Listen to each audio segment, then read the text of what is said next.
प्रधानमंत्री नरेंद्र मोदी ही लगातार तीसरी बार शपथ लेने का रिकॉर्ड नहीं बनाएंगे, बल्कि इस बार तो विपक्ष की ओर से भी रिकॉर्ड बनाने की बड़ी तैयारी है।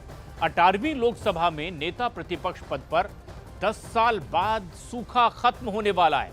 कांग्रेस वर्किंग कमेटी ने नेता प्रतिपक्ष के तौर पर राहुल गांधी के नाम का प्रस्ताव पारित कर दिया है और राहुल गांधी अगर ये जिम्मेदारी कबूल करते हैं तो संसद में मोदी बनाम राहुल की एक जबरदस्त टक्कर देखने को मिल सकती है।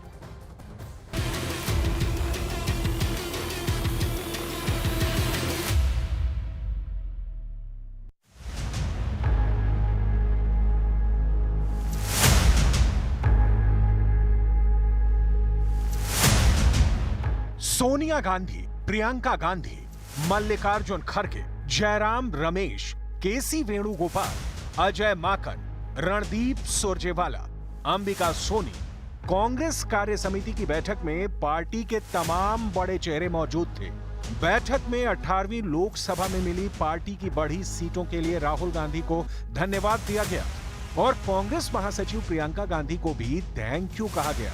लेकिन इस बैठक में जो सबसे बड़ी बात निकलकर सामने आई कि नरेंद्र मोदी के तीसरी बार पीएम बनने की तरह नेता विपक्ष के पद वाला भी रिकॉर्ड बनने वाला है।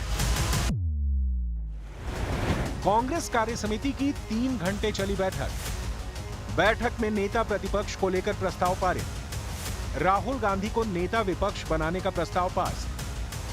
राहुल ने कहा सोचने का समय दीजिए। तो क्या 18वीं लोकसभा में राहुल गांधी होंगे विपक्ष के नेता?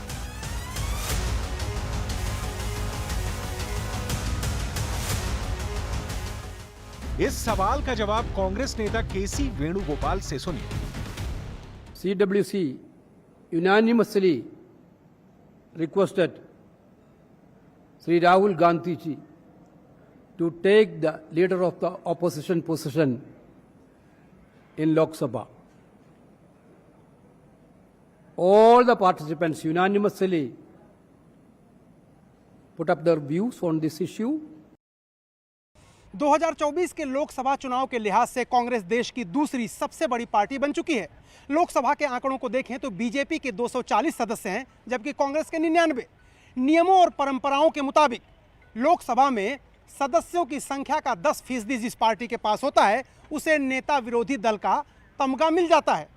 कांग्रेस के पास अब उतने सदस्य हैं। कांग्रेस कार्य समिति की बैठक में राहुल गांधी को नेता विरोधी दल बनाए जाने का प्रस्ताव पास हो चुका है।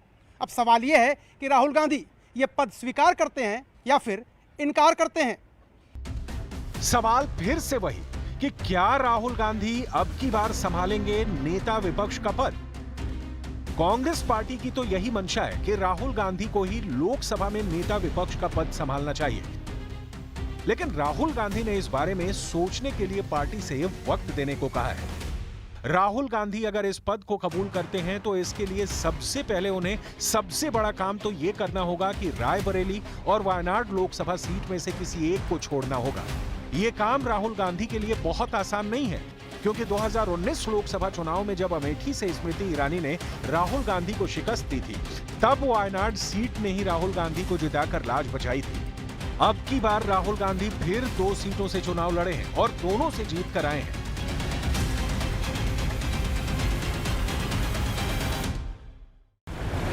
तो सबसे बड़ा सवाल तो यही है कि राहुल गांधी कहां की सीट छोड़ेंगे, रायबरेली या वायनाड? लेकिन यहां इस सवाल का जवाब तलाशने की जगह नेता विपक्ष वाला सवाल का जवाब तलाशना ज्यादा जरूरी है, क्योंकि ना तो 2014 की 16वीं लोकसभा में ना ही 2019 की 17वीं लोकसभा में नेता विपक्ष का पद कांग्रेस को मिला। इसका कारण था कांग्रेस को इन दोनों चुनावों में मिली सीटों की संख्या। 2014 में कांग्रेस को लोकसभा की 543 सीटों में सिर्फ 44 सीट पर जीत हासिल हुई। 2019 में भी यह आंकड़ा बढ़ा, लेकिन 543 सीटों में से कांग्रेस सिर्फ 52 सीटों पर जीत दर्ज करने में कामयाब हुई। नियम यह है कि नेता विपक्ष का दर्जा उसी दल के नेता को मिलता है जिसका सदन में कम से कम 10% सीट हो। तो कांग्रेस को लोकसभा अध्यक्ष ने इसी नियम के तहत नेता विपक्ष का पद नहीं दिया, लेकिन इस बार कांग्रेस 99 के आंकड़े पर है और नेता विपक्ष का पद पाना उसका हक बनता है। तो नरेंद्र मोदी तीसरी बार प्रधानमंत्री पद की शपथ लेकर जब लोकसभा में पहुंचेंगे तो हो सकता है कि नेता विपक्ष के तौर पर उनका सामना राहुल गांधी से हो। लेकिन ये अभी भविष्य के गर्भ में है। इतना जरूर है कि विपक्ष जिस तादाद के साथ इस बार संसद में कुर्सियां संभालने वाला है और राहुल गांधी नेता विपक्ष बनते हैं तो मोदी सरकार से आमना सामना बहुत जबरदस्त होने वाला है। शर्त बस यह है कि राहुल गांधी इस पद के लिए राजी हो जाए। वैसे लोकसभा में नेता विपक्ष का पद कितना अहम होता है ये जानना भी जरूरी है। नेता विपक्ष की भूमिका क्या होती है ये भी समझना चाहिए, क्योंकि सदन का नेता अगर प्रधानमंत्री होता है तो समूचे विपक्ष का नेता होता है नेता प्रतिपक्ष। लोकसभा में नेता प्रतिपक्ष का पद कैबिनेट मंत्री के समान होता है। इस पद पर बैठे व्यक्ति को केंद्रीय मंत्री के बराबर वेतन, भत्ते और अन्य सुविधाएं मिलते हैं। नेता प्रतिपक्ष को प्रति माह 3,30,000 रुपए सैलरी मिलती है, यानी सालाना 36 लाख से ज्यादा का पैकेज होता है। इसके अलावा कैबिनेट मंत्री को मिलने वाले आवास के स्तर का बंगला और ड्राइवर सहित एक कार मिलती है। नेता प्रतिपक्ष को हर माह 1,000 का सत्कार भत्ता भी दिया जाता है। कांग्रेस पार्टी लोकसभा में नेता प्रतिपक्ष का पद लेने के लिए राहुल गांधी पर दबाव डाल रही है। हालांकि ये कोई नई बात नहीं है। 2014 और 2019 में भी लोकसभा में कांग्रेस संसदीय दल का नेतृत्व करने की पेशकश राहुल गांधी ने ठुकरा दिया था। इस बार भी राहुल गांधी ये पद संभालेंगे कि नहीं ये तय नहीं है, इसका फैसला वही करेंगे। लेकिन उन्होंने इस फैसले को लेने के लिए थोड़े वक्त की मांग जरूर की है। राहुल गांधी आम चुनाव 2024 में पार्टी की सीटें बढ़ाने में कामयाब रहे हैं, लिहाजा पार्टी उनसे उम्मीद कर रही है कि वो फ्रंट से पार्टी को सदन में लीड करें। इसके पहले लोकसभा में अधीर रंजन चौधरी कांग्रेस के लीडर हुआ करते थे, लेकिन पश्चिम बंगाल की बहरामपुर सीट से अधीर रंजन चौधरी तृणमूल कांग्रेस के प्रत्याशी और पूर्व क्रिकेटर यूसुफ पठान से पटखनी खा गए। अब जब कांग्रेस जीत के हौसले के साथ 18वीं लोकसभा में बैठने जा रही है तो राहुल गांधी से पार्टी उम्मीद लगा रही है कि नेता प्रतिपक्ष का पद संभाले। नेता प्रतिपक्ष बहुत अहम पद होता है और सुचारू रूप से सदन चलाने से लेकर सरकार को मुद्दों पर घेरना ही उसकी जिम्मेदारी नहीं होती, बल्कि नेता प्रतिपक्ष कई महत्वपूर्ण समितियों का सदस्य होता है, जैसे सार्वजनिक लेखा, सार्वजनिक उपक्रम और एस्टिमेट्स का सदस्य होता है। कई संयुक्त संसदीय पैनलों में होने के अलावा नेता प्रतिपक्ष कई चयन समितियों का भी हिस्सा होते हैं, जैसे प्रवर्तन निदेशालय यानी ईडी और केंद्रीय जांच ब्यूरो यानी सीबीआई जैसी केंद्रीय एजेंसियों के प्रमुखों की नियुक्ति करती है। इसके साथ ही नेता प्रतिपक्ष केंद्रीय सतर्कता आयोग और केंद्रीय सूचना आयोग जैसे वैधानिक निकायों के प्रमुखों की नियुक्ति करने वाली समितियों के भी सदस्य होते हैं। लोकसभा में नेता प्रतिपक्ष की भूमिका सिर्फ संसदीय समितियों तक सीमित नहीं होती।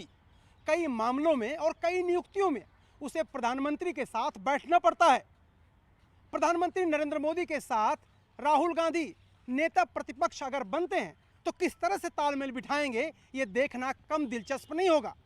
यही नहीं, प्रधानमंत्री और नेता प्रतिपक्ष दोनों के बीच तालमेल ही सदन में शांति की गारंटी होती है। नेता प्रतिपक्ष के इतिहास को यहां आपको जरूर जान लेना चाहिए, क्योंकि नेता प्रतिपक्ष का मामला बेहद पुराना है और ये 16वीं लोकसभा यानी 2014 में बहुत जोर शोर से उठा। जब कांग्रेस को 44 सीटें आईं, तब लोकसभा की तत्कालीन स्पीकर सुमित्रा महाजन ने लोकसभा में कांग्रेस के नेता को नेता प्रतिपक्ष का दर्जा देने से इनकार कर दिया था।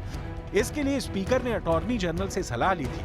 अटॉर्नी जनरल ने 1977 के कानून का परीक्षण किया और कहा कि नेता प्रतिपक्ष का दर्जा देने का मामला 1977 के दायरे में नहीं आता है और उसका फैसला स्पीकर को लेना है और ये उनका अधिकार है। इसके बाद 17वीं लोकसभा में भी कांग्रेस की 52 सीटें आईं और उसने नेता प्रतिपक्ष का दावा पेश नहीं किया।